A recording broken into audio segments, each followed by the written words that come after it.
Manchester United transfer news live. Antony linked to Newcastle, Rabiot gets green light. Stay updated with all the latest Manchester United transfer news, opinions, and rumors. Welcome to our comprehensive Manchester United transfer blog, just 1 week before the return of the Premier League. While there's no competitive football this weekend in England's top division, United fans will be descending upon Old Trafford today as a Legends 11, featuring Wayne Rooney, takes on a Celtic 11 to raise funds for the Manchester United Foundation.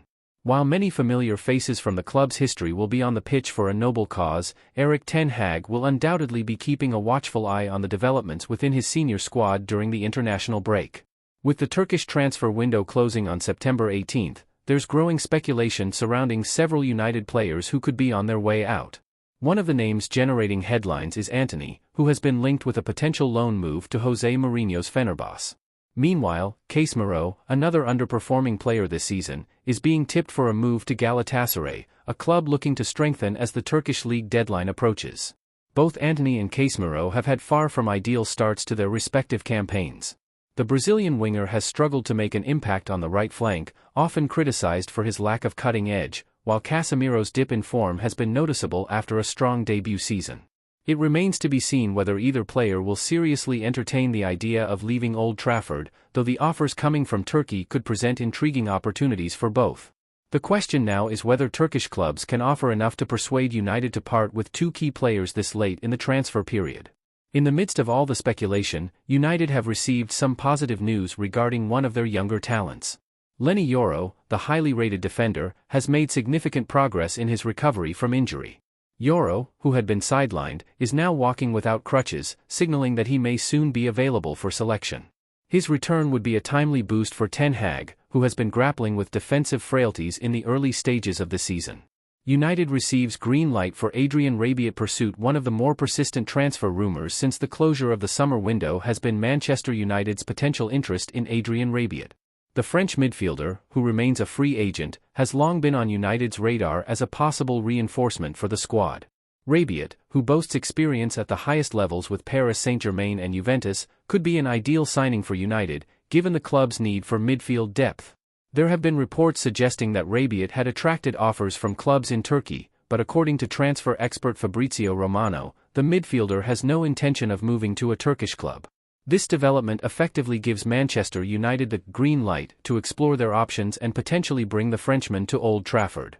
Rabiot's quality and availability make him an enticing prospect, particularly as United looks to fortify their ranks without incurring heavy transfer fees. Would Manchester United regret selling Antony? With news that Newcastle United could be interested in a January move for Antony, a pressing question looms large over Old Trafford: would Manchester United come to regret selling the Brazilian winger? Antony's time at United has been mixed, to say the least. Signed for a staggering £86 million, expectations were sky-high for the former Ajax star, especially considering that Erik Ten Hag personally vouched for the player. However, Antony has struggled to live up to the price tag, with his performances frequently falling short of the standards demanded at a club like Manchester United. The Brazilian winger has shown glimpses of his potential, with his flair and technical ability, but consistency has been a major issue. Now, there's speculation that Newcastle could come knocking in January with a bid of around £40 million. Accepting such an offer would mean United would be cutting their losses on Antony, effectively admitting that Ten Hag's major signing has failed to deliver on its promise. However, selling him at this stage could also mean missing out on the opportunity to see him turn things around and become a key contributor for the team. Given how much the club invested in him, both in terms of transfer fee and faith, it seems premature to let Antony go after just over a year at the club. United will have to weigh the potential upside of keeping him against the financial and squad-building benefits of offloading him in January. Newcastle January move for Antony. Reports from Caught Offside indicate that Newcastle United are preparing a January bid for Antony. Eddie Howe's side has been on the lookout for a player to add attacking depth, and it seems that the Magpies believe they can help Antony rediscover his best form. Antony has endured a difficult start to the season, but Newcastle's interest suggests that they see potential in him that can be harnessed with the right environment. Newcastle have reportedly made Antony their fallback option, should they fail to secure the services of Anthony Elanga from Nottingham Forest, another player with United ties. While Newcastle may be ready to make a formal approach for Antony, it's believed that Manchester United would only entertain offers in the region of £40 million.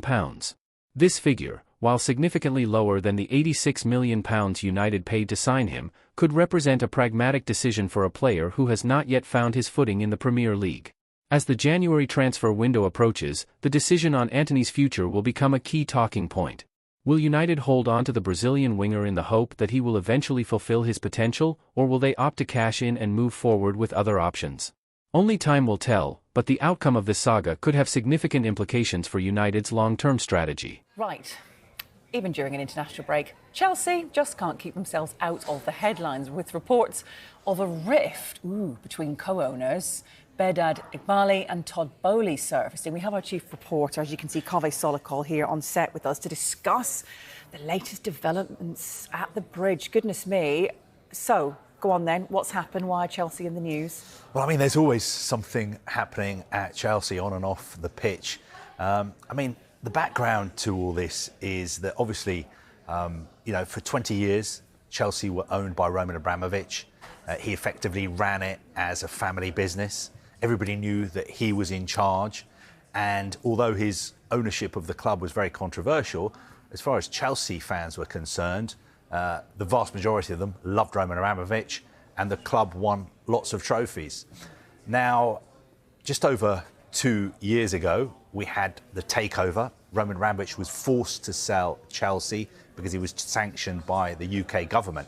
And if you remember, the face of the winning consortium that came out on top in that takeover battle was Todd Boehly, this American businessman who put together this consortium.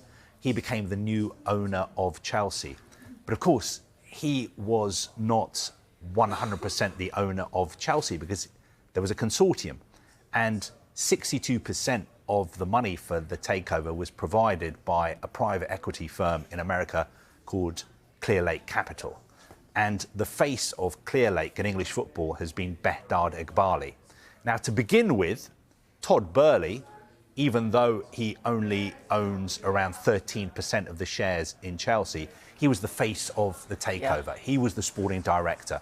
If you remember 2 summers ago, that famous transfer window when Chelsea seemed to be buying so many players, he was the one calling the shots. He was the one running the club.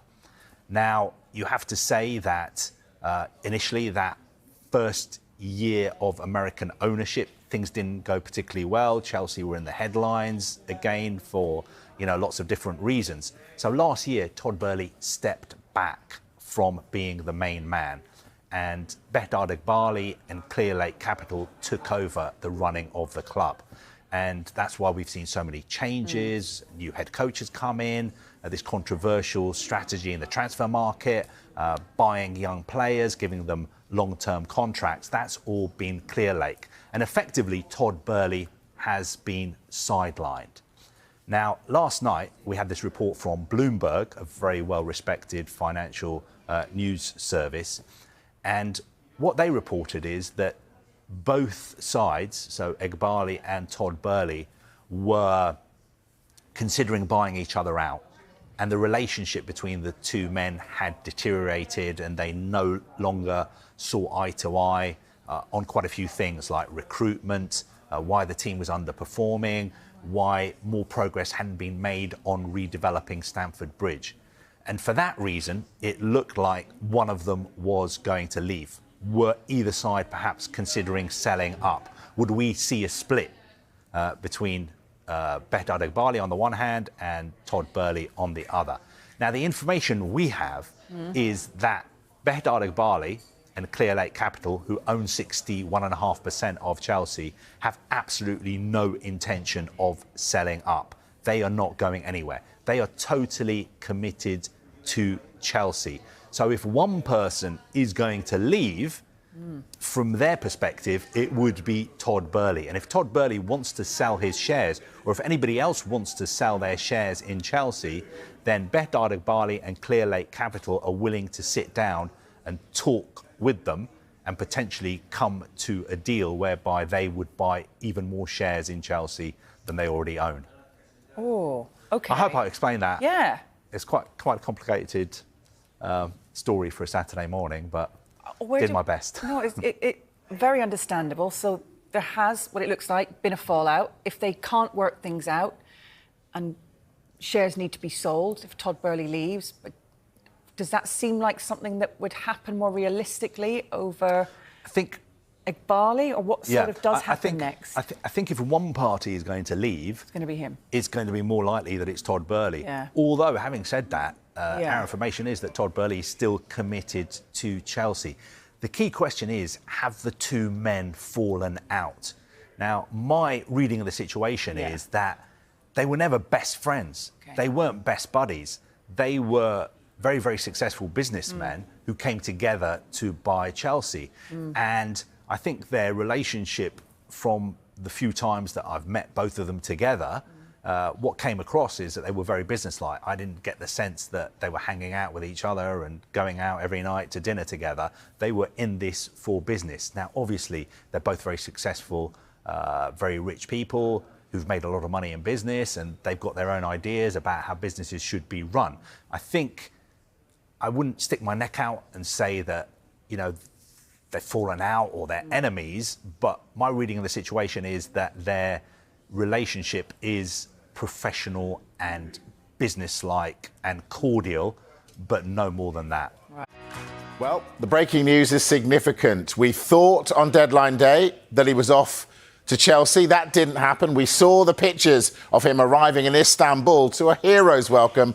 And now Galatasaray have announced it is official. Victor Osimhen is their player. It is a loan until the end of the season. But Victor Osimhen, now a Galatasaray player on loan until the end of the season.